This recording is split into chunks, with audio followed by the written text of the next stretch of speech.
Hello students, my self Pramod Kumar Mishra. Crop production and management के third part में हमने पढ़ा था सोइंग के बारे में, जिसका लिंक डिस्क्रिप्शन बॉक्स में दिया हुआ है, आप वहां पे जाकर देख सकते हैं। और आज हम लोग पढ़ेंगे मैन्योर एंड फर्टिलाइजर्स के बारे में।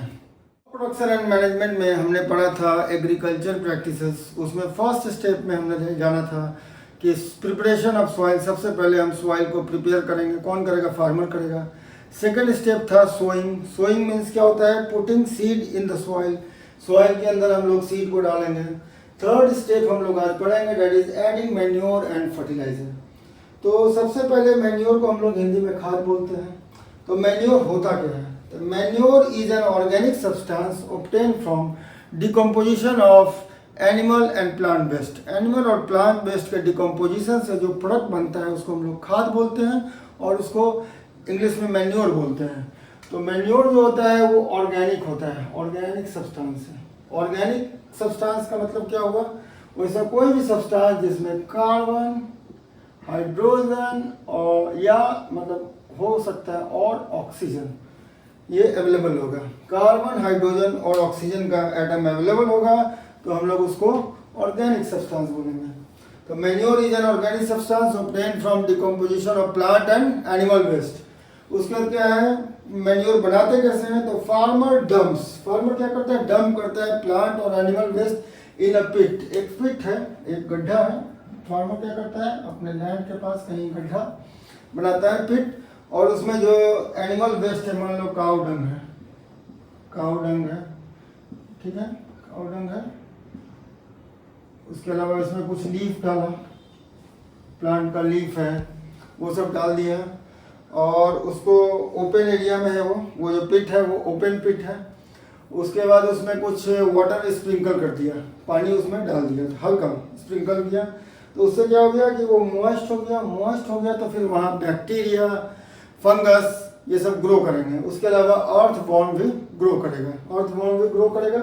तो जब ग्रो करेंगे तो कुछ दिन बाद आप देखेंगे कि ये जो है डार्क ब्राउन कलर का हो गया है, जिसको हम लोग ह्यूमस भी बोलते हैं। वो ह्यूमस जो है वो उसका अवशेष है, और उसी को हम लोग ऑर्गेनिक मैन्योर कहते हैं। तो बोल रहा है farmer dumps plants and animal waste in pits at open place and allow it to decompose by microbes like bacteria, fungus and earthworm. Bacteria, fungus और अर्थवॉर्म इसमें यूज होता है, ठीक है, बनाने में। Water is spread over the pit to keep it moist. After about 3 months, 3 महीने के बाद, A dark brown manure, कैसा कलर होता है इसका?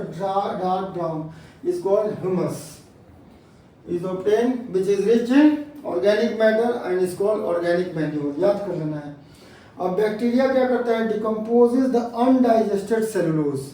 जो प्लांट का जो लीफ है उसमें डाला गया है वो अनडाइजेस्टेड सेलुलोज है। तो और प्लस नाइट्रोजनस और फॉस्फोरस वेस्ट जो है उसको बैक्टीरिया डिकम्पोज करके ऐसा न्यूट्रिशन बनाता है कि वो प्लांट जो है उस न्यूट्रिशन को यूज करता है अपने ग्रोथ के लिए। तो एडवांटेजेस ऑफ मैन्योर हम लोग देखेंगे। आखिर वो खाद डालने से फार्मर को क्या फायदा हुआ? तो सबसे पहला है इंक्रीज क्रॉप प्रोडक्शन। वो फील्ड में जब मैन्योर डालेगा तो उससे क्या हो? क्रॉप का प्रोडक्शन इंक्रीज हो जाएगा, ठीक है। उसके बाद बोल रहा है it aerates the soil by making it porous so easily exchange of gases takes place. जब मैन्योर को सॉइल में डालेंगे तो वो क्या हो गया? उसमें बैक्टीरिया है, फंगस है, उसके अलावा अर्थवॉर्म है, वो उस सॉइल को भी पोरस करेगा तो easily exchange of gases takes place. वहाँ पे गैस जो है इजीली एक्सचेंज होगा, उससे प्लांट को बेनिफिट मिलेगा। It improve the soil texture. जब मैन्योर डालेंगे तो सॉइल का टेक्सचर को इम्प्रूव करेगा। Increase water holding capacity. Manure के कारण वाटर जब आएगा उस लैंड में, पानी देंगे या इरिगेशन करेंगे तो उसके कैपेसिटी को, वाटर को वो होल्ड करके रखेगा। उसके अलावा क्या है? Increase the number of friendly microbes. Manure में क्या है? उसमें माइक्रोब्स है, बैक्टीरिया है, फंगस है, अर्थवॉर्म्स वगैरह भी है। तो जब हम उसको सॉइल में डालेंगे, मतलब फील्ड में, तो क्या होगा कि फ्रेंडली माइक्रोब्स जो है वो इंक्रीज करेगा उस फील्ड में। उसके बाद क्या है? Increase organic matter content in soil. तो जो मैन्योर है हमारा खुद ही ऑर्गेनिक है, तो जब हम ऑर्गेनिक मैन्योर को डालेंगे तो ऑर्गेनिक मैटर इंक्रीज कर जाएगा सॉइल में। इसको याद कर लेना है। उसके अलावा क्या है? Disadvantages of manure. तो मैन्योर जो है रिलीजेस सम गैसेस जो कि हार्मफुल है। कैसा गैस रिलीज करता है? एक है CO2 कार्बन डाइऑक्साइड, दूसरा है मीथेन CH4 और तीसरा है hydrogen sulphide that is H2S।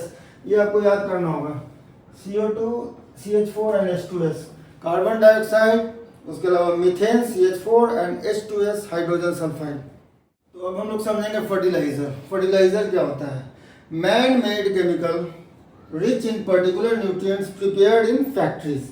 ये क्या है? मैन मेड है, फैक्ट्री में बनाया जाता है। फर्टिलाइजर्स कहाँ बनाया जाता है? फैक्ट्री में। मैन मेड है और ये कुछ पर्टिकुलर न्यूट्रिएंट्स में रिच होता है, ठीक है। और एक चीज़ याद रखिएगा, ये जो केमिकल होता है ये इनऑर्गेनिक होता है। क्या होता है? इनऑर्गेनिक। मैन्योर में हम लोग देखे थे ऑर्गेनिक होता है, यहाँ पे जो केमिकल है वो इनऑर्गेनिक है। तो man made chemical rich in particular nutrients prepared in factory. Example याद करना है, यूरिया। यूरिया जो होता है काफ़ी फेमस एग्जाम्पल है फर्टिलाइजर का, यूरिया, जो कि रिच इन नाइट्रोजन, उसमें नाइट्रोजन ज़्यादा होता है। उसके अलावा अमोनिया सल्फेट है, याद कर लेना है ammonia sulphate. Super phosphate of lime है, सुपर फॉस्फेट ऑफ लाइम में फॉस्फेट और कैल्शियम ज़्यादा होता है, ठीक है। सुपर फॉस्फेट ऑफ लाइम में फॉस्फेट और कैल्शियम ज़्यादा होता है। उसके अलावा आपका पोटैश है। पोटैश के बाद NPK फर्टिलाइजर है जिसमें नाइट्रोजन, फॉस्फोरस और पोटेशियम पाया जाता है। इसमें क्या पाया जाता है? NPK में नाइट्रोजन, फॉस्फोरस और पोटेशियम। इसको याद कर लेना है। आपको फर्टिलाइजर का एग्जाम्पल पूछ देगा तो बोलना है urea, ammonia sulphate, super phosphate of lime, potash और NPK फर्टिलाइजर। अब हम लोग देखते हैं कि इसका एडवांटेज क्या है। तो इस फर्टिलाइजर के द्वारा हम लोग बेटर यील्ड ले सकते हैं क्रॉप का।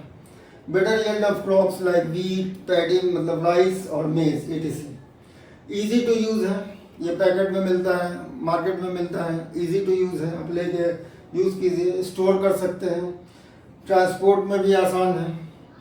अवेलेबल इन एवरी सीजन, ये मार्केट से आप कभी भी ले सकते हैं। जब आपको रिक्वायरमेंट हो कि हाँ इस क्रॉप में लग रहा है कि आपको न्यूट्रिएंट्स का कमी है तो आप फर्टिलाइजर्स लाइए और उसको स्प्रेड कर दीजिए सॉइल में।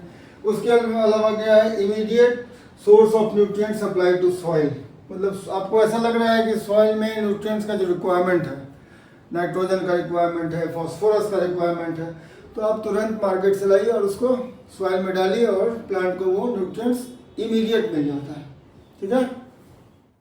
तो डिसएडवांटेज ऑफ फर्टिलाइजर में हम लोग समझेंगे यूट्रिफिकेशन। यूट्रिफिकेशन क्या होता है? यूट्रिफिकेशन एक इम्पॉर्टेंट टॉपिक है जिससे क्वेश्चन आता है। तो यूट्रिफिकेशन एक ग्रीक वर्ड है जिसका मतलब होता है healthy nutrition. Greek word means healthy nutrition. तो इसमें क्या होता है? Water from every land goes to pond, river, lakes rich in phosphate और नाइट्रेट्स। इसमें क्या होता है? फॉस्फेट और नाइट्रेट्स होता है। मतलब समझिए कि जो लैंड है उसमें फार्मर जो है वो फर्टिलाइजर डाला है, fertiliser is rich in phosphate nitrates. तो जब रेनी सीजन आता है या फिर इरिगेशन के समय कुछ वाटर जो है वहाँ से मूव करके कहाँ जाता है? लेक में जाएगा, पॉन्ड में जाएगा, रिवर में जाएगा या ओशन में जाएगा, ठीक है। तो ये जब जाएगा पॉन्ड में, तो पॉन्ड में क्या है कि एल्गल प्रेजेंट है, एल्गी प्रेजेंट है। अब एल्गी जो है उसको न्यूट्रिशन, एल्गी भी एक प्रिमिटिव प्लांट है, अब प्लांट है और उसको फॉस्फेट और नाइट्रेट्स मिल गया, तो वो क्या करेगा? अपना ग्रोथ करेगा। क्या करेगा? ग्रोथ करेगा, डिवीजन करेगा। तो एल्गल ग्रोथ इंक्रीजेस, उसको हम लोग क्या बोलते हैं? Algal boom. क्या बोलते हैं? Algal boom. आप देखते होंगे पॉन्ड्स में, ये मान लीजिए पॉन्ड्स है और इसमें वाटर है, ठीक है, वाटर है। तो कभी कभी आप देखते होंगे कि इसमें एल्गल बूम हो जाता है, मतलब एल्गी जो है वो पूरा ग्रो कर जाता है और पूरे सरफेस को कोट कर देता है। आप जब पॉन्ड देखिएगा तो आपको पूरा ग्रीन दिखेगा, ऊपर से वाटर नहीं दिखेगा, क्योंकि एल्गल बूम हो चुका है। अब एल्गल बूम के कारण क्या हो गया कि जो पॉन्ड का जो ऊपर का जो सरफेस है वो पूरा एल्गा से कवर हो गया, उसको हम लोग एल्गल बूम कहते हैं, ठीक है। अब एल्गल बूम के कारण क्या हो गया? जो सनलाइट जो है जिसको उस पॉन्ड के अंदर घुसना चाहिए था, पेनिट्रेट्स करना चाहिए था, तो वो क्या हो, क्योंकि अंदर भी प्लैंक्टन्स है, पॉन्ड के वाटर में भी वाटर एक्वेटिक प्लांट्स होता है, अब उसको चाहिए सनलाइट। अब उसको वो सनलाइट मिल नहीं पा रहा है, तो वो सनलाइट नहीं मिल रहा तो वो फोटोसिंथेसिस नहीं करेगा। तो फोटोसिंथेसिस नहीं करेगा तो जो अंदर है, पॉन्ड के अंदर जो ट्री है, मतलब प्लैंक्टन्स है, वो ऑक्सीजन नहीं रिलीज करेगा। फोटोसिंथेसिस में ऑक्सीजन रिलीज होता है, ऑक्सीजन नहीं रिलीज करेगा तो कुछ दिन में क्या होगा कि प्लांट जो है खुद ही अंदर जो प्लैंक्टन है वो डेड कर जाएगा, ठीक है, डेथ हो जाएगा उसका। अब वो डेथ होने के कारण क्या होगा कि वो डिकम्पोज होगा, प्लैंक्टन जो है क्या होगा वो डिकम्पोज होगा। डिकम्पोज होगा तो और ज़्यादा ऑक्सीजन यूज़ होगा, और ज़्यादा ऑक्सीजन यूज़ होगा तो उस पॉन्ड में ऑक्सीजन का शॉर्टेज हो जाएगा। ऑक्सीजन का शॉर्टेज होने के कारण क्या होगा कि उस पॉन्ड के अंदर जो भी फिश हैं या मेराइन जो एनिमल्स हैं वो डेथ करने लगेंगे।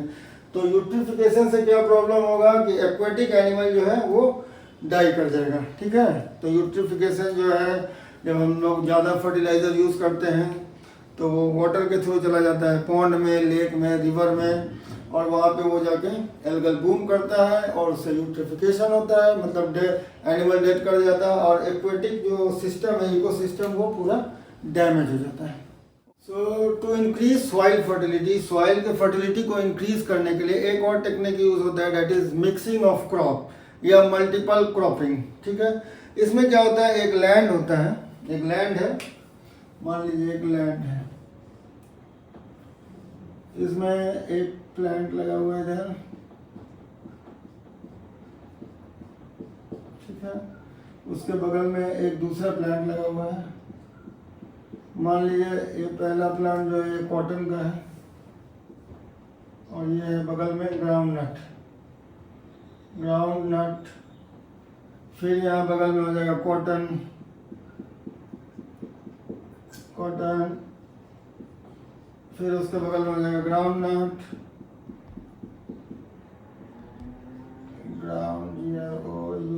ग्राउंड नट, ठीक है।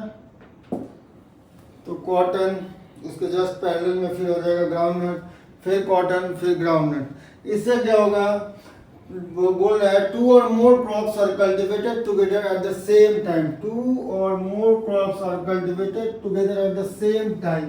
एग्जाम्पल में दिया है कि raising cotton crop with groundnut crop, ठीक है, दोनों को एक साथ हम लोग ग्रो कर रहे हैं। इससे क्या होगा, it increases the soil fertility, soil की फर्टिलिटी को इंक्रीज कर देगा और क्रॉप का यील्ड भी इंक्रीज हो जाएगा, ठीक है, ओके।